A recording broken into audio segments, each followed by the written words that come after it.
Welcome to the MicroMolar podcast, Biotech Signal Series. Today is Tuesday, May 12th, 2026. Let's get straight into today's top signals. First, Bristol-Myers Squibb signed a sweeping Hengrui partnership worth up to $15.2 billion across 13 oncology and immunology programs.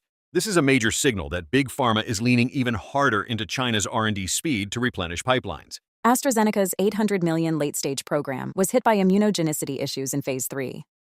The setback raises serious questions about the asset's risk-benefit profile and future path. Flagship's new startup says it achieved non-viral gene therapy in monkeys, though details remain limited.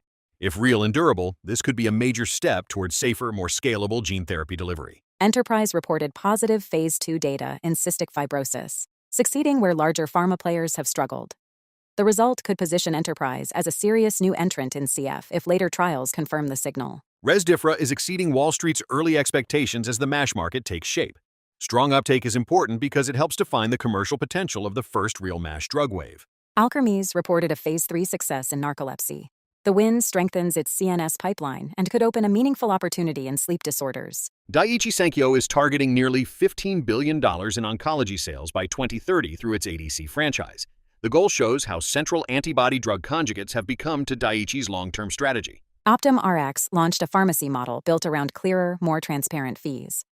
This could reshape PBM relationships as employers and policymakers push back against opaque drug pricing practices. BMS is using the Hengrui deal to access China's development speed and cost advantages. The partnership reflects a broader industry shift toward globally sourced innovation.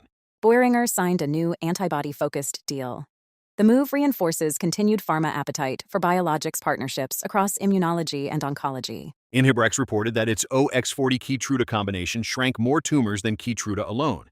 The early data make the company more interesting in a competitive immuno-oncology market. Braveheart Bio's Hengrui licensed cardiac drug delivered a second clinical win.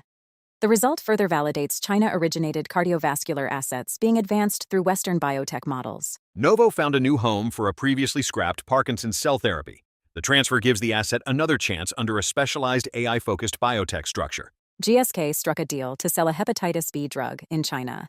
The agreement gives GSK access to a large endemic market while aligning the asset with a regional commercial partner. Bayer discontinued Phase 1 hypertension and neuropathic pain programs. The cuts reflect routine but important pipeline pruning as Bayer focuses resources on higher priority assets. NIT Health raised $11.6 million for a healthcare AI platform built around deeper longitudinal and behavioral data. The startup is trying to move clinical AI beyond simple medical record snapshots. MART is being positioned as a decision engine for oncology trial design. The idea is that minimal residual disease could help cancer trials make faster and more biologically precise go-no-go decisions. Bristol-Myers is entering a make-or-break year as patent cliffs and pipeline pressure intensify. The company's ability to execute on deals like Hengrui will be key to its next growth phase. Windward Bio raised $165 million to move a China-derived asthma drug into Phase 3. The financing adds to the wave of Western-backed companies advancing Chinese-origin assets globally. A new biotech model built around small teams, big checks, and Chinese assets continues gaining traction. The model is designed to move fast while avoiding the cost structure of traditional biotech. Blackstone invested $250 million into Anagram to tackle cystic fibrosis complications. The deal shows private equity remains interested in specialty disease assets with clear commercial niches. Avalo paired a Phase 2 win with a $375 million financing to support its turnaround.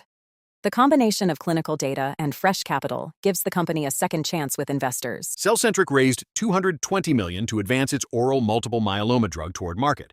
The financing reflects investor confidence in convenient oncology therapies that could compete with more burdensome regimens. Odyssey's CEO says its roughly $279 million IPO is meant to build a permanent biotech, not a quick acquisition target.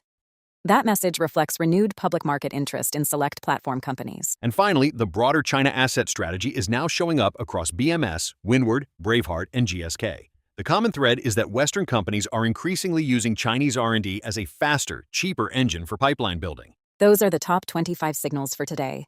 Thanks for tuning into the MicroMolar podcast. Visit micromolar.com for more information. See you next time.